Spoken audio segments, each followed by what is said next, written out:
I feel like the vibrant colors and everything, it's what you put into their food. Some people I'm sure are like, oh, you know, here's romaine, you're good to go, whatever.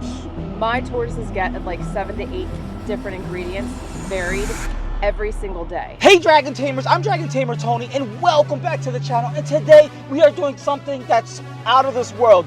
We are picking up one of the most extreme, reddest cherry head tortoises in the world. And I've been looking on Morphmarket daily, like an addict, looking for the best cherry head tortoise that I can find.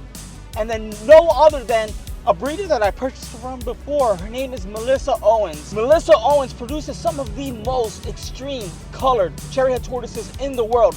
Not only that, her Hypomelanistic line is beautiful, very vibrant, powerful, punchy oranges. I mean, like, she is out of this world with what she's producing. If this sounds like the journey you guys would love to join Dragon Tamers, where I conserve and produce some of the most extreme and colorful cherry heads in the world, subscribe to this YouTube channel, because I promise you, we are going to produce some of the most.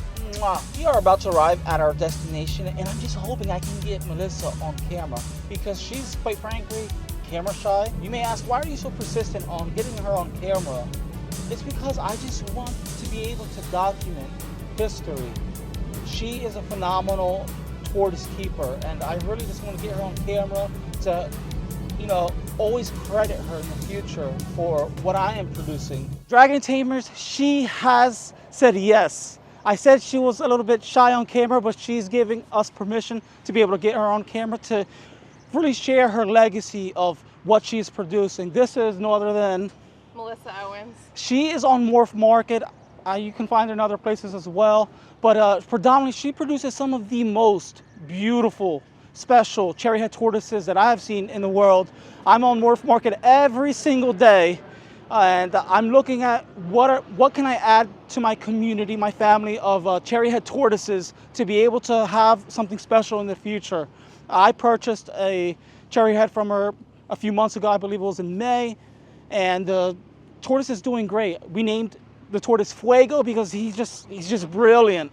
And if you don't know what fuego means, it means fire. What made you get into tortoises? I had a reptile room when I was 10. So it was 30-some plus years ago. Get out. Yes, my parents were always very supportive of me and my reptiles. So it started with the painted turtles and the Beautiful. box turtles and things like that back in the day. And then I got into tortoises. So I've had many different species. Beautiful. But cherry heads are one of my favorites to work with. So what type of tortoises do you work with now? What does your collection consist of? So I have the Brazilian cherry head redfoot tortoises right now. I've been working with them for 20 years or so. Oh my goodness. I actually have 3 generations. I have a mother, daughter, and a grandbaby. Oh my goodness. So they're very special. Yes, they all have names. Yes. This is phenomenal. She is 20 plus years of dedication to her craft. You guys do not know how appreciative someone like me, and that's 32 years old, that appreciates someone that is able to shortcut people like me, our future success. Because frankly, you know, even like the leopard gecko black knights that I own, you know, it took someone 20 plus years to be able to reproduce, you know, black knight leopard geckos. And she's doing the same thing with these tortoises, which takes a lot of commitment, time, money, and effort. And is there anything else you would like to share? I say the 3 Ps. I say passion, perseverance, and persistence. You have to have a passion to do this. You can't do it just for money. You can't just do it for, you know, oh, I think they look cool. It's an everyday, 365 days a year, morning, noon, and night thing. You know, like it's never ending. I don't go anywhere. I don't, you know, like I can't. Same here. I work from home, and I'm like literally 24, and I'm literally outside, indoors, outside, looking at the camera. Always. And it's because I love it. It's not because I have to do it. You understand. You can't just do it because, oh, I think that's neat. I want to just try. I want to try it. Like you're doing it all the time. Out of love. Yes. Yeah, out of love. Passion. It's in me. It's been in me since I was like I said, 8, 9, 10 years old. And it never left. But yeah, so Brazilian cherry head redfoots I've had, I have Hypomelanistic cherry head So redfoot. please tell us about your hypo line. I saw one of her listings go up, and I was like, if I didn't have my money into many different things, I would have probably went on to purchasing some hypo tortoises that she did have. That other producers of cherry head tortoises that they produce, you know, they produce hypos as well, but they're nowhere near as punchy, vibrant as Melissa's. Can you talk about that? How that came about? Yes. So back in, I would say, I wish I had dates in my head. I have journals. I have everything written down. I can get you all of this stuff. I don't have it with me. It's okay. But I bought hypos from West Coast Ghost Okay. line. 12 or 13 years ago, I bought some babies. I grew them up. Were they hypos or non-hypos? They were hypos. Oh, they were hypos, okay. Yes, so West Coast Ghost started some really nice tortoises back a long time ago. And I bought several of them, raised them up. They all ended up female, so I was kind of bummed. Aw. But I ended up buying a hypo male back in, I think it was 2018. And I threw them together, and I still have them now. So I've had the females for 13 years, since they were like this little. Aww. And now they're, full grown, and they're doing amazing. We'll have some pictures of Yeah. those hypos up on the Sure. screen for sure, because when I say that Melissa produces some of the most spectacular hypos that I've ever seen, and I'm on Morphmarket, I'm on different sites every day, and I have not seen those ones that she put up a beautiful pair. Not only did she put up a pair, she put up a high probability of being a pair of male and female up, right? Was it the orange ones? Temsex male, Yeah, female, yes, orange, the high orange. yes, and those are already gone, right? Yes, Those they are. are. That was a They're great. all- I'm gonna be yeah. honest. That seemed like an amazing deal. Like when I saw that, I was like, that was beyond a good deal. I was Yeah. like, if I didn't have a vacation coming up, if I didn't have all these things that I'm investing in and whatnot, I would have purchased these tortoises. That's how amazing they were. I got lucky, I guess. The male was very expensive. The other ones, I bought a couple other ones. So how much do these? So for my audience that may know or may not know, just like me, I'm learning every day is a journey, and I love to learn. How much do these tortoises usually go for? What did you purchase them for? Yeah. So when this was all happening back 13 years ago, I think people didn't know how to price them because they were so new, and they were very rare, but they were kind of like, are they going to be sought after type tortoise or not? So like for example, the ones that I got from West Coast Ghost, they weren't very expensive at all. This was again years ago, and then the male that I bought was $12,000, and then the female that I bought, same line, supposedly the Brazilian cherry head Hypomelanistic redfoot. I was told there were only 16 in the United States at that time. So I bought two. Wow. The female was not as much. The male was $12,000. Yeah. I mean, he was the only one on the Demand, market. yeah. He was the only one that anyone had for sale anywhere. I snatched it up, thankfully. My females have laid, and this shocked me even because I've been doing this for so long and this has never happened before. But those hypo females laid 16, all of them, the three that I had, 16 consecutive clutches every 30 days. And I actually had 2 clutches in 1 month from 2 of the females, because like one laid on like the 1st, and then that's they laid vigorous, again on the 25th. Oh my goodness. So what you're putting in your animals and what you're, the care that The they love, get and they all know- the things, that makes everything, right? Could you imagine having a tortoise lay 16 consecutive clutches every 30 days and not being taken care of properly? It won't happen. Yeah. So like that's kind of like my proof. Like what you put into them matters. It's everything, especially to what they're gonna hatch, what they're gonna lay and hatch out. Right? They're babies. Yes. Right. So it's so important. It comes from the parents. It starts there. Yeah. The care, and I feel like the vibrant colors and everything. It's what you put into their food. Like some people, I'm sure, like, oh, here's romaine, you're good to go, whatever. My tortoises get like 7 to 8 different ingredients, varied, every single day. Beautiful. It's always different. I make time. I do it all. This is what I do all day. This is a learning lesson for everyone. Even me, I'm a student right now. I'm the cricket, and I'm listening to the master right now. She's phenomenal. She's full of wisdom, knowledge, over 20 plus 30 years of doing this. I mean, I hope you guys are really appreciating what Melissa Owens is doing for the community, for the hobby, Yes. not only for the hobby, but for conservation Yes. efforts as well. Yes. Because, you know, again, we're talking about beautiful tortoises in general, but even a normal redfoot is beautiful in its own right. They, you know, we're like humans. You know, some of us are more handsome, more ugly than others, sad to say, and beauty's in the eye of the beholder. But a lot of times, like for instance, I purchased a redfoot tortoise, right, from Tiki's Geckos, blindfolded. Oh, right, we talked about Yeah. that. Yes. So one of them passed away. One of them did Yes. survive, and to me, it's the ugliest tortoise in the world. But my wife thinks it's Oh the my most gosh, cutest yes, of tortoise course, in the of world. course. And after I deal with him every day, because I work from home, he has one of the best personalities a tortoise can have. I mean, he's about a yearling, and he lets you give him chin rubs, everything under the That's so sun. He cute. comes up to you. Very intelligent species of tortoise and best personality. I just have to watch him outside because the other tortoises, their instincts, you know, the husbandry, you have the foliage, you have the overgrowth, and they like to hide. Scoot, he likes to go out with his head up high. I'm like, buddy, I really have to have the camera on you because I have to watch out for birds, yada, yada, yada. Oh, yes, yeah. definitely. One of the biggest obstacles a new tortoise owner has, which my channel, you know, a lot of people are new tortoise owners. What is the big debacle? What can you do to correct or even make sure your tortoise doesn't get pyramiding? What is your take? I know there's a lot of speculation out there, the different takes. I could talk about this for 2 days straight, but I'm going to try to keep it Yeah, short. keep it, yeah. So you want to remember, like, the heat needs to be right, the humidity needs to be right. My main thing that I tell people also is people will set up enclosures, and most of them are open top.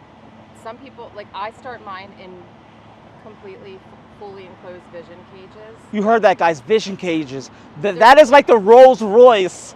That's like the Lamborghini Yeah. of cages. If you want to go all out and Yes. you want to start your baby correct, I do fully enclosed. The humidity stays in perfectly. The heat's easier to stay, you know, where you can keep it at a certain temperature that you want. But a lot of people have open top, so a lot of people ask me, like, how can they hold humidity in, and how can they hold the heat in, and all the things. All of that depends on how big the enclosure is, the bulbs that you use. People have foggers now, which I've never used those. No. I mist mine daily. And that works perfectly fine?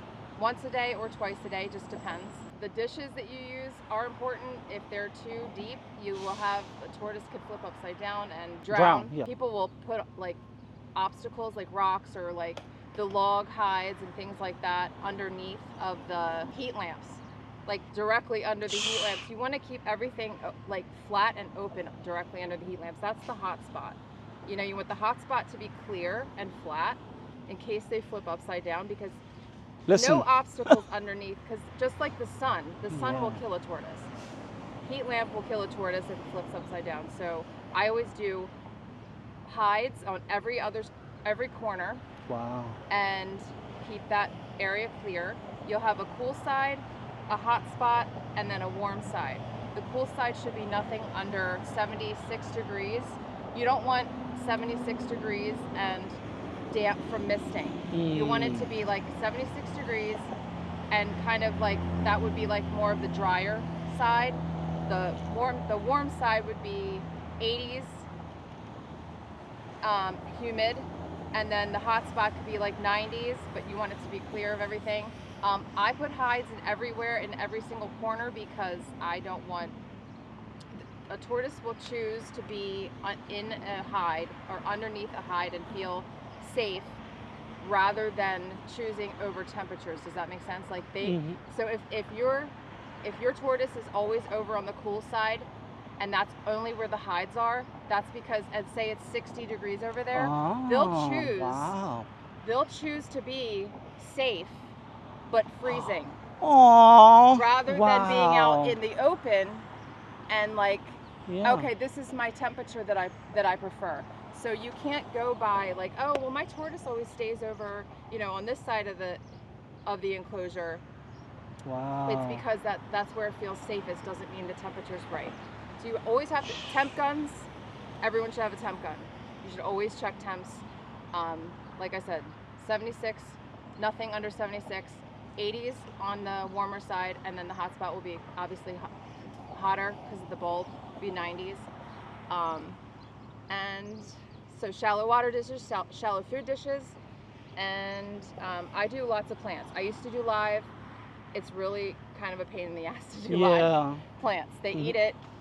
They die. Like I was just like over it. But so and if you get fake plants, don't get any of the fake plants with like the really bright colors like red, orange, because they'll try to maybe go after those. The green, just normal green plants that I've had in there, the fake ones, I have not seen any of them try to eat it or anything like that. So, because a lot of people ask me that. Don't they eat fake plants? Yeah. They will try to eat something if it has a red berry on it. Like, do you know what I mean? Yeah. It will, like, it can choke, Yeah. Oh, I've been through all of the choking and... Take what she says, everyone, Dragon Tamers, because you're hearing a first-time tortoise owner protocol. She's sharing you the gems. And I think it's time for us to share what I'm purchasing from her today. If we'd like to grab it. And I want her to talk about it. This is hers. This is what she has produced. This is an extreme Brazilian cherry-head redfoot tortoise. She has a lot of neck coverage, limb coverage, head coverage. She is going to grow up to be gorgeous. See the neck on her, so pretty. And one thing I learned from our conversation the other day that I had with her is that I didn't know that a cherry-head tortoise that, you know, is an anomaly, that it will go up in value as it grows. I didn't know that. I thought, you know, once I bought this tortoise for, you know, the X amount of money that I purchased it for, if you guys want to know, email me. That, you know, I thought it might go down in value. I didn't know it would go up in value. I didn't know that. Yeah. Tortoise, it's an investment. Yeah. Yeah.